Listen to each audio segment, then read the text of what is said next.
you're so mad. What's the matter? Oh, here comes Mom.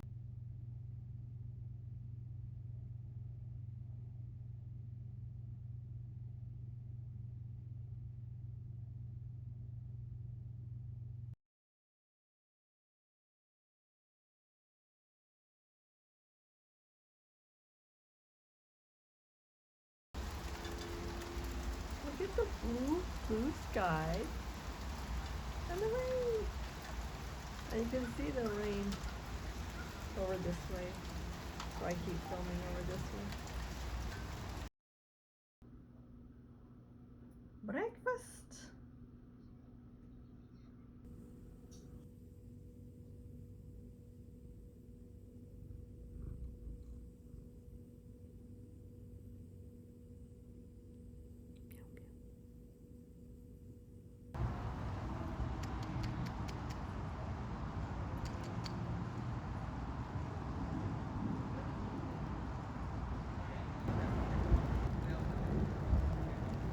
Yes.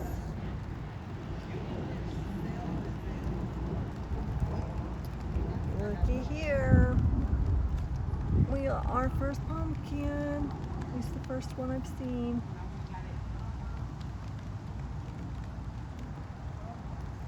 Let's see if there's any more.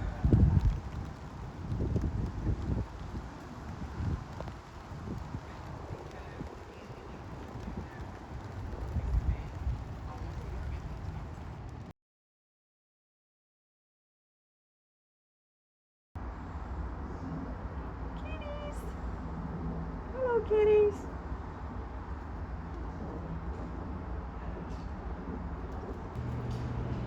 Willow, this is in your honor. This is a Mediterranean meal with olives, tomato, onions, garlic, spinach, and shrimp and pasta.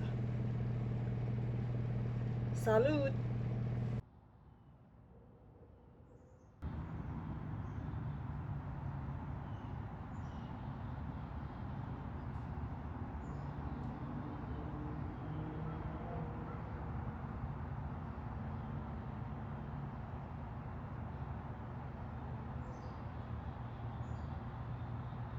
I don't know if you can see that. It's pretty far away, but there's a kitty in the window looking out.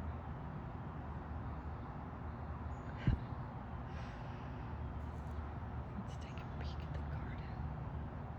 The garden is flourishing. It's so beautiful. I found a second little baby pumpkin. Got the water out for the critters. So this is my absolute favorite time of day is morning, early morning, even earlier than this. Like, it's just so still and fresh and filled with promise. And I love that part of the day. And my morning routine is, most of you know, coffee and water, candles or sunlight, or both, and gratitude. This is when I work on remembering to be grateful, because we do have so much. We have everything we need. We had a wonderful meal last night, for instance, and you know, it's so easy for me to go down the opposite corridor, especially because I do tend to have biological depression, and that can make it especially hard to see things in a positive light, or remember to be grateful for what you do have. And there are cognitive strategies to help with that, and I try to use those, and gratitude is part of that. And there seems to be something, there's a part of the brain, I can't remember what, I'll look it up, I think it's probably in my book, that responds to evocations of gratitude.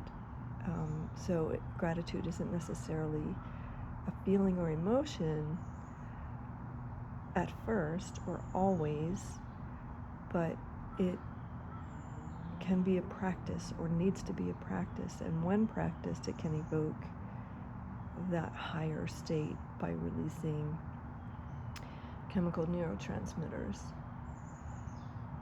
and hormones, I guess. I should look a little more deeply into that. But anyway, I love this part of the day. I love this part of the day. Most other people aren't really out yet. It's quiet. I can just reflect and be out here looking at my thing. So yeah, so I start my day with coffee, water, light, and gratitude. And my kind of mundane routine is to feed the kitties. So their dishes are usually dirty, so I clean their dishes from the night before, and then I fill them with fresh wet food, because they get wet food at least twice a day, sometimes 3 if they're seeming particularly hungry, but twice a day they get wet food,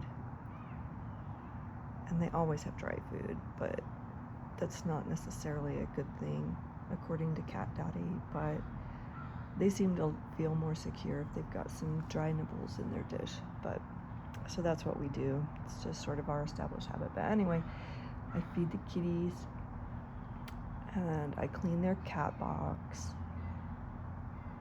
and I make coffee and I water all my plants and the garden and my trees. It's not doing as well. I think it needs to be transplanted, honestly. I think it's in its 5th year now from a seed. And I think it wants to root more deeply and broadly. So, I don't know. Anyway, yeah, that's my morning routine, is like the cats, the plants. So I do like my little morning thing, and then the day is free. It's mine. And I usually start it just by sitting and staring at the trees. Yeah. In the yard. And watching the cats play. Yeah.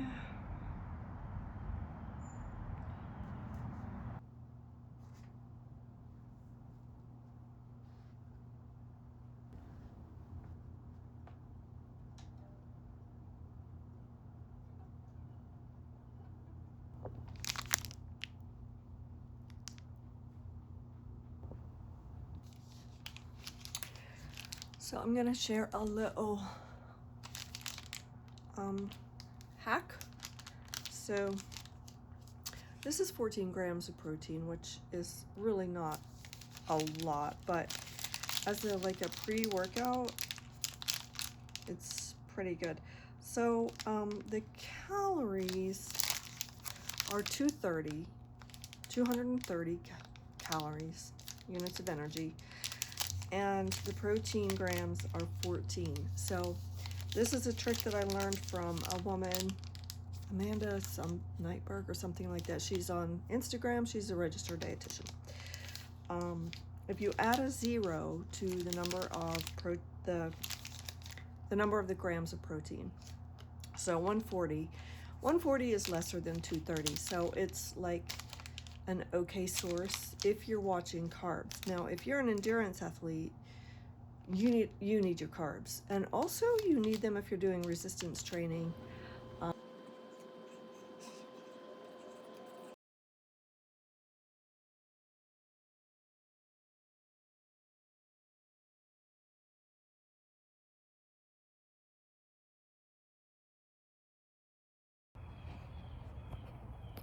So I'm out for a walk. The Jasper parked himself in under the feet of the pedals of my stationary bike. So I couldn't get back on the bike, but I did 2 rounds. So what I do in between, I go up and down the stairs. So the first time I just jumped off and did my weights that you saw, even though it's all sped up. And then the second time, and then I did stairs. And then I rest. You know, you want a good rest period between HIIT. So more conditioned people will take a shorter rest period. If you're like me, I'm not really in that great of cardiovascular shape. I take a longer rest, 3 minutes, sometimes 5. It just depends on how I'm feeling, my energy. And so then I do the stairs. I just use my home stairs. I go up and down 2 or 3 times, depending on my energy and fatigue. And the second time I popped off, I grabbed the weight and I ran up and down the stairs twice with the weight, which really fatigues your muscles pretty quickly, or me, you know. So instead of doing 3 or 4 rounds of that, I came out for a walk. Plus I get a little extra sunshine this way before it's too hot. And of course, you know my neighborhood. It's a really pretty neighborhood. I'll turn this around. Yeah, let's see if I can hone in on see the mountains out there. They're not super clear today. There's a little bit of fog, or not fog, but it almost looks like it could be smoke. Sometimes it's just brown cloud, which is just pollution. Sometimes there's smoke from wildfires, depending.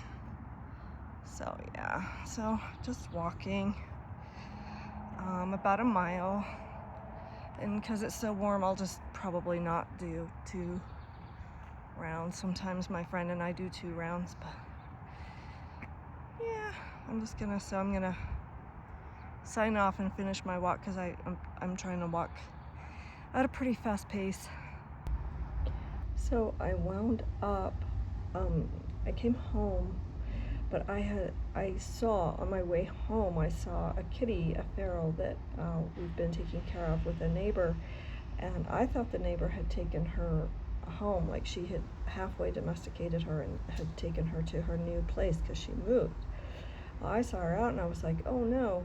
So I took a picture and sent it, and I didn't hear from her right away, so I grabbed some food and water and went back. So it was like, I don't know, third of a mile, maybe an eighth of a mile, and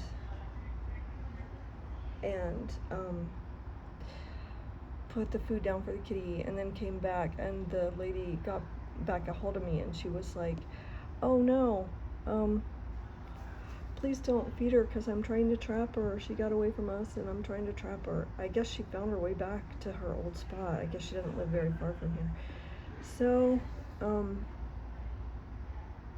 I wound up walking there and back and there and back, so like probably close to a mile, and it's very warm, so I got up a good sweat. So I wound up walking quite a bit, which is nice. And now I'm gonna have some water, and I'm just hanging out.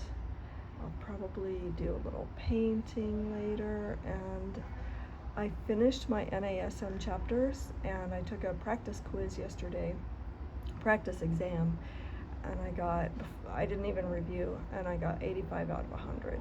So I'm gonna review. I've got a stack of shit to review, and then I'm gonna do a couple more practice exams and see how I do, and then I'll take the exam, and then I'll be a certified nutritionist, NASM certified nutritionist.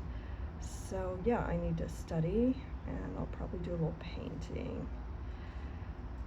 And so this has pretty much just been my week, just a really mellow week. I haven't really gone anywhere.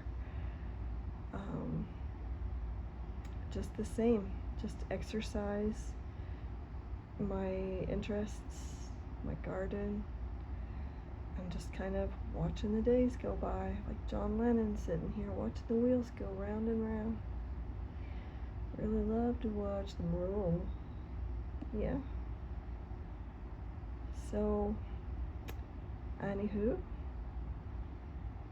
as my friend Willow would say, stay whimsical. But I don't want to steal that line from her. I'm going to have to come up with one of my own. Maybe if you have any ideas, you let me know what my sign off can be. Okay. Have a beautiful weekend and week coming. And thank you for being here. Blessed be. I guess that's what my sayonara usually is.